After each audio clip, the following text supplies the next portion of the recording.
Nous sommes dimanche 2 octobre 2014. Bonsoir à tous. Les titres. Le président de la République était ce matin dans le Bagataï. Professeur Alpha Condé est allé assister au lancement de la récolte d'une plaine risicole de 8 hectares.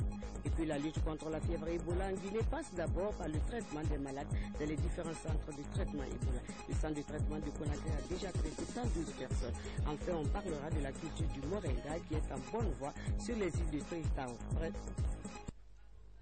Encore une fois, bonsoir à tous. Le président de la République était ce matin à Dinking, district de la sous-préfecture de Kolabouni. Professeur Alpha Condé était allé procéder au lancement de la récolte d'une plaine risicole de plus de 8 hectares réalisée par le premier vice-président de la Chambre nationale d'agriculture de Guinée. Sansi Keta, reportage. C'est parti pour le lancement de la récolte par le président de la République de cette plaine rigicole de plus de 8 hectares à Denkei, district de la sous-préfecture de Kolabouni. Un champ cultivé par Mamadou Bobo Diallo, premier vice-président de la Chambre nationale d'agriculture de Guinée. Aujourd'hui, nombreux sont les habitants des villages environnants du district de Denken qui sont venus prêter main forte à ces fils de Kakandé dans cette récolte. Monsieur le Président, vous avez promis le développement. Pour ceux qui ne savent pas, le véritable développement, la base du véritable développement, c'est le monde rural. Vous avez impulsé ce développement. Vous avez osé le peuple et le peuple vous a osé. C'est cela aujourd'hui, le peuple exprime valablement, avec aisance, ses vœux envers vous. Et vous aussi, vous êtes avec ce peuple que vous aimez. Vous êtes avec eux. La famille donc vous remercie pour tout ce que vous avez fait. Vous êtes venus, vous avez promis, vous avez réalisé. Vous êtes venus dans la boue. Vous avez marché avec la population. C'est le meilleur cadeau de l'année que vous offrez à notre famille. Le président de la République s'est fortement réjoui de ce travail qui rentre dans le cadre de sa vision de développement de l'agriculture guinéenne, aujourd'hui en pleine mutation. Ce qui est important pour moi, c'est d'encourager l'agriculture. Et là, j'étais un grand agriculteur. En venant ici, je veux montrer que je soutiens tous les gens qui font l'agriculture. Je ne peux pas être satisfait tant qu'on n'est pas autosuffisant. Tant qu'on importe du riz, je ne serai pas satisfait. Le président de la République s'est également rendu dans les sous-préfectures de Sangaredi et de Kamsar. Dans ces deux localités de Kakandé, professeur Alpha Condé avait un message fort pour les expatriés qui sont restés pour soutenir la Guinée dans cette période difficile d'Ebola. Ceux qui ont fait confiance à la Guinée qui sont restés, il faut que je vienne les remercier. Mais je vais exiger aussi de vous tous que vous annulez tous les contrats de tous les sous-traitants qui sont partis, vous annulez leurs contrats ou je les envoie à l'aéroport et retournent. Parce qu'ils sont venus pour gagner de l'argent en Guinée, ils s'en foutent du peuple de Guinée, ils sont partis. D'accord, il y a d'autres qui feront à leur place. Tous les gens qui ne sont pas nous ont abandonnés, si vous les gardez, mais j'ai les bloqués à l'aéroport, je vais les expulser. Le président de la République a enfin mis l'occasion à profit pour sensibiliser les populations sur la nécessité de coopérer avec les médecins ainsi que les partenaires techniques et financiers de la Guinée pour se donner la main dans le but de lutter contre la fièvre hémorragique à virus Ebola. Évoqué à l'Assemblée, l'examen pour l'adoption du budget avance à grands pas. Les travaux sont consacrés au volet recettes et des dépenses des budgets sectoriels des départements. Le constat général fait état de la baisse des budgets alloués en 2015 par rapport à la loi de finances initiale 2014. François Lama. Le budget 2015 est à la phase de son examen en commission. Ce sont plusieurs départements ministériels qui ont déjà défendu leur budget sectoriel devant les députés. Dans la commission Affaires étrangères, les constats sont nombreux. En particulier le ministère des Guinéens de l'étranger, nous avons constaté que les inscriptions sont nettement en dessous du programme envisagé. Le deuxième constat que nous avons fait, c'est de voir qu'il y a une certaine dichotomie entre le ministère des Affaires étrangères, le ministère des Guinéens de l'étranger et le ministère de la coopération. Nous pensons donc que nous devons nous retrouver avec ces trois départements-là pour qu'ensemble on discute pour voir comment le fonctionnement peut être harmonisé entre ces trois départements. De même, dans la commission aménagement du territoire, les députés ont tiré quelques enseignements.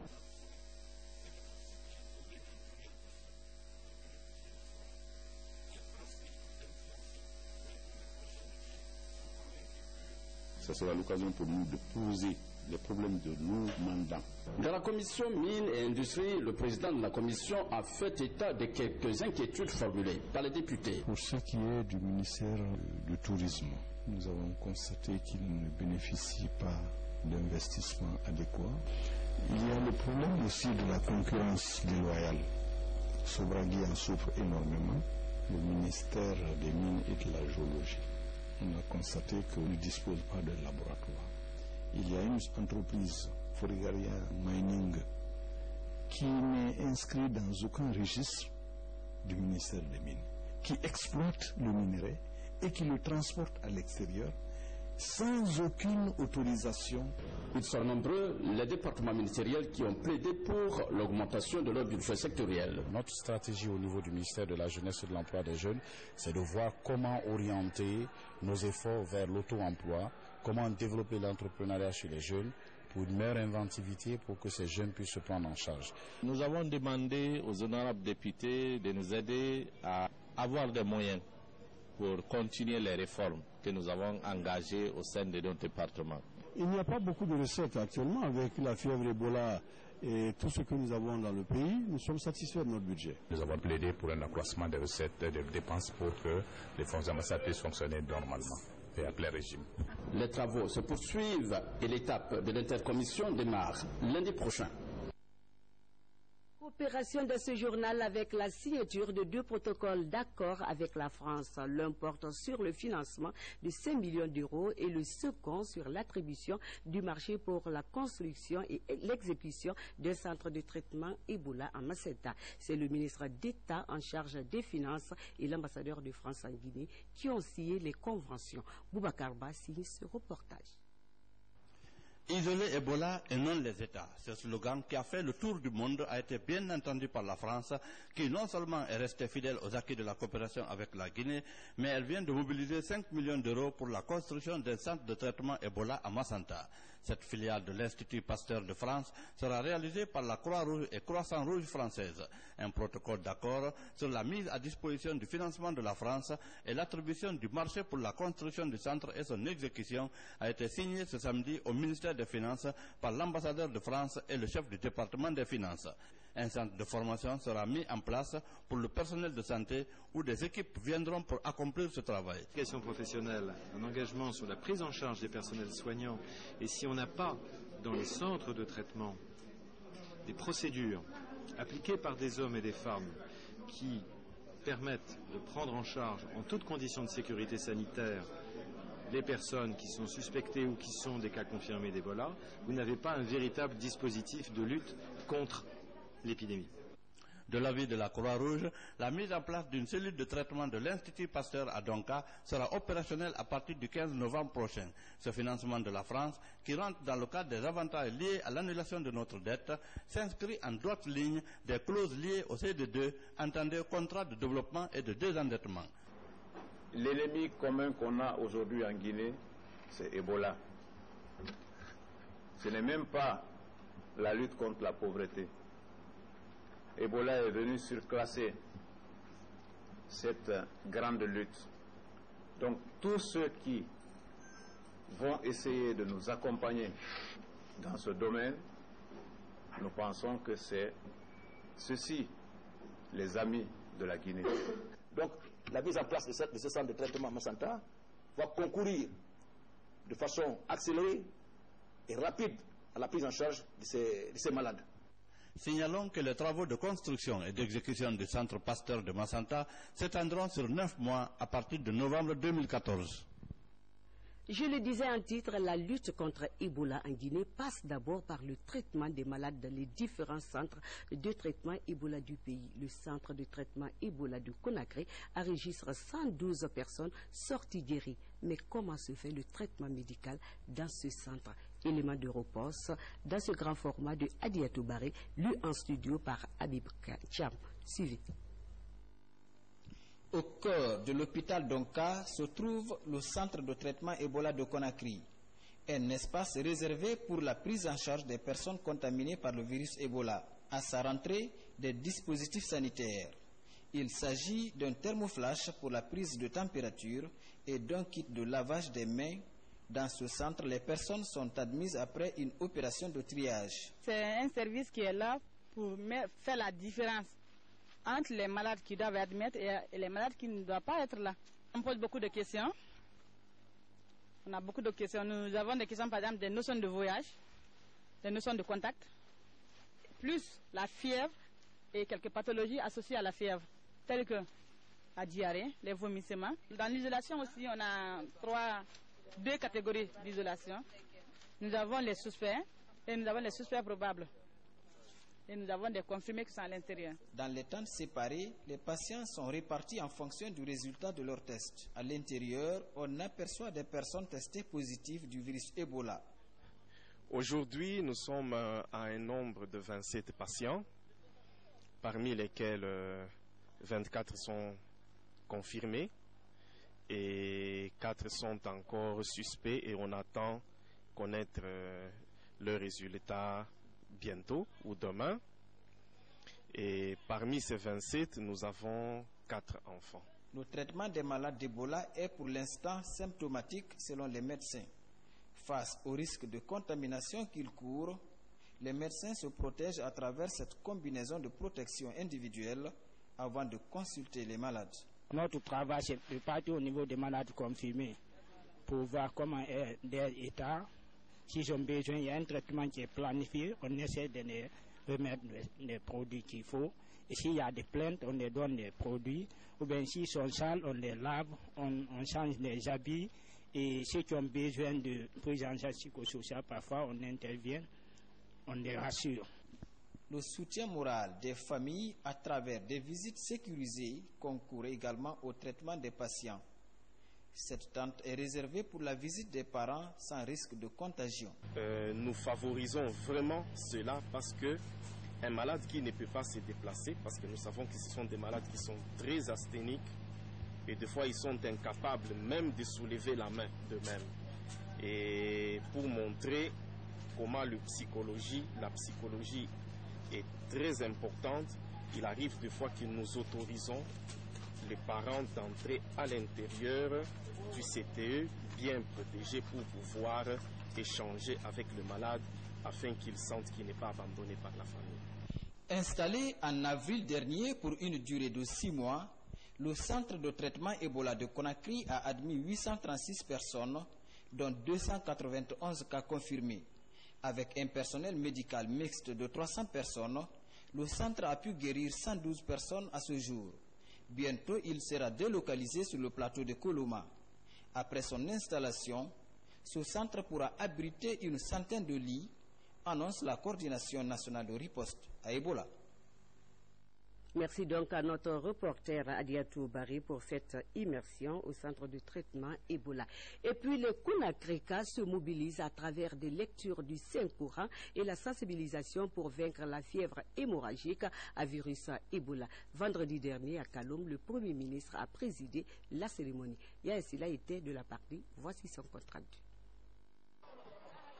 De plus en plus, la population de Conakry se mobilise pour lutter contre la maladie à virus Ebola, ce qui explique la mobilisation des femmes, des jeunes et de la notabilité de Kaloum pour une séance de lecture du Saint-Coran et de sensibilisation sur l'épidémie à virus Ebola.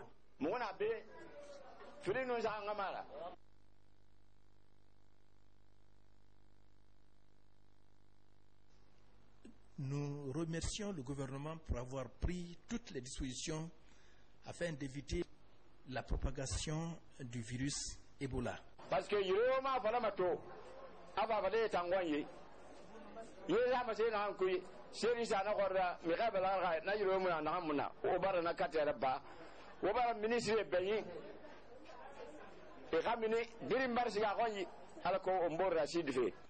les porte-paroles des femmes, des jeunes et des chefs de quartier de Kaloum ont évoqué les conséquences de l'épidémie sur la population. Parmi ces conséquences, on peut citer, entre autres, la rupture du lien parental, baisse de productivité et la stigmatisation.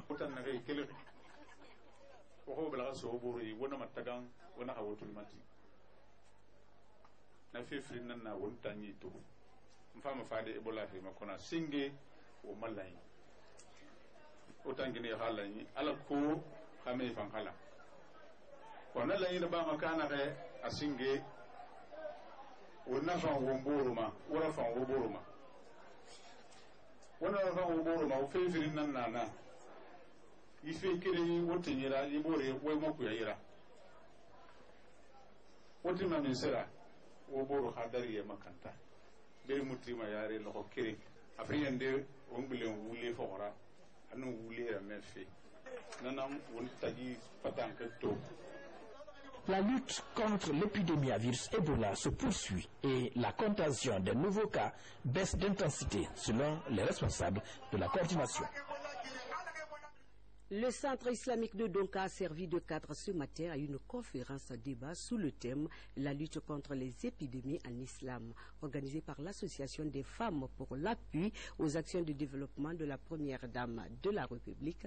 Cette journée de sensibilisation a été marquée par la lecture du Saint-Coran, mais aussi des invocations afin qu'Allah le Tout-Puissant puisse rompre la chaîne du virus Ebola.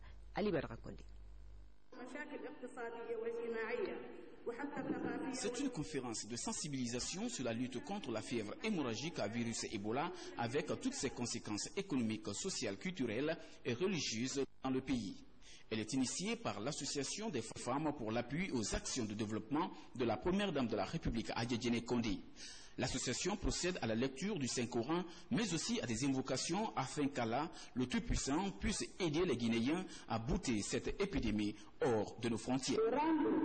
Hommage à tous ceux qui, de près ou de loin, ont apporté leur contribution financière, matérielle ou morale à l'ensemble des activités menées dans cette lutte. Nous ne serons passés sous silence l'action humanitaire de la première dame de la République, Adja Diéné Kaba Kondé, qui s'est totalement mise à notre disposition par la qualité de son assistance qu'elle ne cesse de porter à notre association. Informés sur les modes de contamination et les mesures préventives contre la fièvre hémorragique à virus Ebola est au cœur de ces échanges. C'est pourquoi le secrétaire général des affaires religieuses interpelle les leaders religieux à s'impliquer davantage dans la sensibilisation au sein de différents lieux de culte afin d'éradiquer cette épidémie en Guinée. Si le staff de première dame de la République, Adja Diéné Kaba Kondé, aussi a fait cette grande mobilisation, je crois que c'est un devoir pour nous les imams, pour le secrétariat général des affaires de l'appuyer, d'ouvrir nos portes devant cette grande mobilisation. Et nous appelons aussi à l'ensemble de la population, parce que jusqu'à aujourd'hui, il y a des gens qui ont doute sur l'existence de Ebola. Depuis l'annonce de la fièvre hémorragique à virus Ebola en Guinée, la Fondation Prosmi de la Première Dame de la République distribue des kits sanitaires et sensibilise les populations. Elle compte continuer ce combat auprès des associations dans le seul but de mettre fin à la propagation de la maladie. Je vous rassure que vous avez le soutien de toutes les épouses des membres du gouvernement. Au nom de la Première Dame de la République, nous vous invitons davantage de continuer ces genres d'actions de sensibilisation. Vous savez que Ebola a fait beaucoup de victimes dans notre pays, et particulièrement des femmes et des enfants. C'est pourquoi la Première Dame invite tout le monde à se présenter dans les hôpitaux dès que les symptômes se présentent. L'Association des femmes musulmanes pour l'appui aux actions de développement de la Première Dame de la République, Adja Diéné Kondé, entend poursuivre ces journées de sensibilisation et de lecture du Saint-Coran dans les 4 régions du pays. Justice à présent, l'association des magistrats de Guinée porte plainte contre 3 radios privées de la place. C'était à l'issue d'une assemblée générale extraordinaire tenue à la Cour suprême. Liberté FM, Continental FM et la radio Atlantique sont accusés de diffamation à l'endroit des magistrats et de l'institution judiciaire. C'est un reportage de Kernoyou Saba. L'association des magistrats manifeste l'intention d'engager une procédure judiciaire contre 3 radios privées de la place. Au cours d'une assemblée, les magistrats ont décidé de porter plainte contre les radios Liberté FM, Continental FM et Atlantique FM. Au dire des magistrats, ces radios ont sans aucun fondement émis des critiques contre 2 membres de la corporation. Cette assemblée a été convoquée pour examiner le cas d'outrage adressé au premier président de la Cour suprême, à la présidente du tribunal de Koya et à moi-même. Il s'agit, je prends le cas du premier président de la Cour suprême, il s'agit d'un dossier dans lequel il n'a même pas siégé. Et quand bien même il aurait siégé, l'article 238 du Code pénal dit qu'on ne peut pas critiquer les actes et décisions juridictionnelles dans les radios. Comme travail scientifique, les critiques, les commentaires de décisions de justice sont possibles. Mais pour y lancer un colibet, la loi non seulement l'interdit, mais réprime l'acte. Pour les hommes en robe, de nombreux journalistes agissent en Guinée contrairement à la déontologie du métier. Dans les jours à venir, les magistrats promettent de définir une procédure visant à traduire ces journalistes devant les tribunaux. Parallèlement donc à la mise en œuvre des projets hydroélectriques dans notre pays, la CGP-MP initie la formation des techniciens en hydroélectricité pour assurer la maintenance et l'entretien des installations électriques. Le premier module de cette série de formations a débuté à Conakry à l'intention des techniciens de tous les services impliqués. Nabi Kamara, reportage. Ceux-ci sont des techniciens venus des services impliqués dans la mise en œuvre des projets hydroélectriques du pays. Ici, ils suivent des cours de perfectionnement en hydroélectricité pour les préparer à assurer la maintenance et l'entretien des postes et lignes de transport électrique après la réalisation des barrages comme celui de Kalita qui est dans sa phase cruciale. L'initiative vient de l'administration et contrôle des grands projets et des marchés publics. Cette formation a pour but principal de doter les cadres de ces services-là un outil de conception, des équipements, de montage, d'opération et d'entretien. Avec l'expérience de Tractebel Engineering, que nous puissions connaître quelles sont les hypothèses de base, quels sont les calculs à faire pour concevoir ces équipements et quelles dispositions doit-on prendre pour les monter, pour les relier entre eux, pour les exploiter et de les maintenir en bon état de fonctionnement. Ces cours sont à la fois théoriques et pratiques. C'est pourquoi une journée a été consacrée par les organisateurs à la visite des postes de transformation de Matoto et de Mania, où le formateur de Tractebel Engineering a amené ses techniciens à se familiariser avec les outils qui seront bientôt mis à leur disposition. C'est nécessaire d'aller voir le poste de Matoto, puisque ce sont les premiers postes blindés installés en Guinée. Beaucoup de gens n'ont jamais vu des postes comme ça, donc c'était le premier contact avec ces postes, après le contact théorique. Et ici, on a tenu aussi à venir ici, au poste de Manéa. Ça sera pendant longtemps le poste le plus important du réseau guinéen. Un poste avec 3 niveaux de tension, 225 kV, 110 kV et 20 kV. Ces cours de perfectionnement en hydroélectricité ont duré 4 jours. La culture du moringa est en bonne voie sur les îles Tristão. Près de 4 hectares sont mis en valeur sur ces îles par différents groupements féminins. Le moringa est une plante médicale par excellence qui traite plusieurs maladies. Le projet de mise en valeur du moringa est dirigé par le PREM, Partenariat Recherche Environnement Média. Alpha Baldi, les explications. Derrière ces cocotiers sur les îles Tristão, ces femmes aliès se réjouissent des résultats de la culture du moringa. En plus de leur activité maraîchère traditionnelle, aujourd'hui la culture du moringa fait du chemin à Kapken, Katchek, Katpra et Kasmak. Après des années de travaux intenses, les efforts des groupements féminins commencent à porter fruit. Ici, on a planté beaucoup de moringa, ça commence à donner. Tout ce que nous voulons, c'est plus d'engrais pour enrichir le sol davantage, en vue d'assurer la croissance des plantes, mais aussi nous aider à vendre notre production le moment venu. Connu dans plusieurs pays, le moringa est une plante aux vertus nombreuses. Sa mise en valeur dans notre pays est pilotée par le PREM, Partenariat Recherche Environnement Média, à travers l'ONU Femmes. Le moringa est une plante très importante. D'abord, c'est une plante qui traite 300 maladies. C'est une plante qui nous donne la nourriture. C'est une plante qui donne la vitamine. Les oligo-éléments le font. Donc c'est une plante qui est très indiquée dans la lutte contre la malnutrition.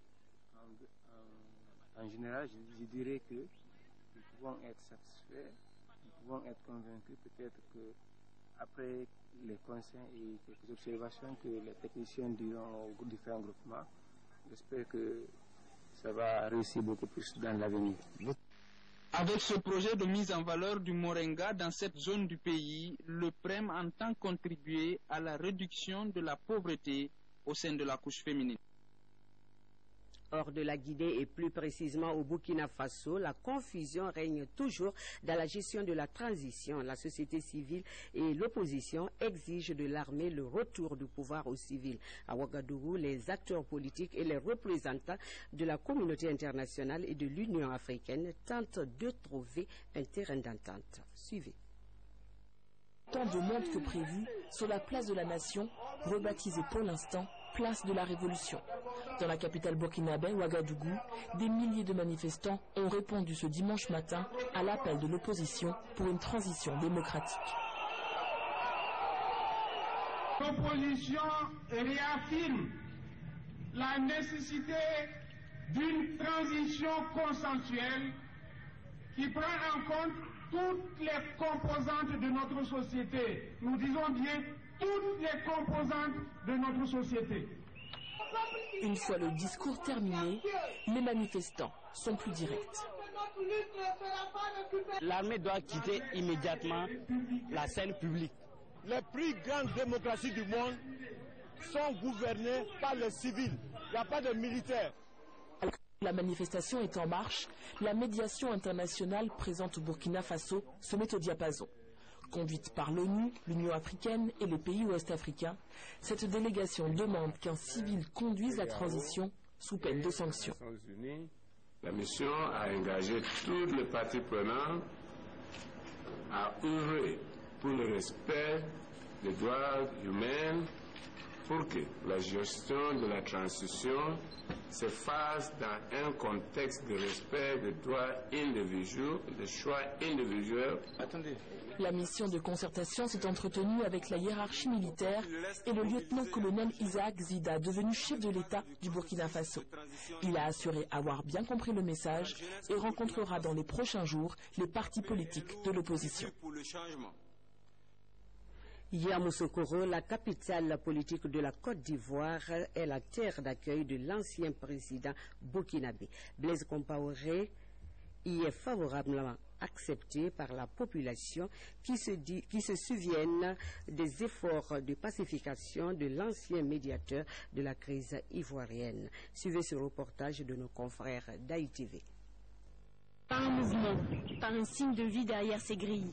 Pourtant, c'est ici, en Côte d'Ivoire, que se trouve Blaise Compaoré, dans la villa réservée aux hôtes étrangers à Yamoussoukro.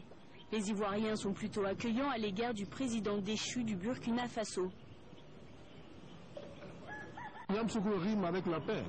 Et donc, tout ce qui est Yamoussoukro, c'est la paix. Et donc, c'est aussi positif. Merci. Nous, Ivoiriens, nous aimons la paix. Et je crois que c'est un signal fort. Actuellement, il nous a aidés à être en paix. Il faut que nous aussi, nous allons l'aider pour que son pays soit en paix. Ce n'est pas un hasard si Blaise Compaoré s'est réfugié en Côte d'Ivoire. C'est un pays allié. C'est dans ce lieu aussi que sa femme Chantal est née. Elle se trouvait déjà à Yamoussoukro depuis quelques jours. C'est normal qu'elle dise à son mari, allons chez moi nous reposer tranquillement. Donc pour moi c'est une bonne chose.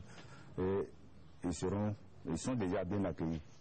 La présidence ivoirienne a confirmé l'accueil du couple Compaoré. Le président Alassane Ouattara a fait le déplacement pour rencontrer son nouvel invité samedi soir dans une démarche privée. Rien n'est encore décidé pour la suite. Voilà, ainsi s'achève ce journal que j'ai eu le plaisir de présenter durant ces 3 jours. Merci à vous tous de l'avoir suivi. Excellente suite de programme et très bonne fin de week-end à tous. Bonsoir chez vous.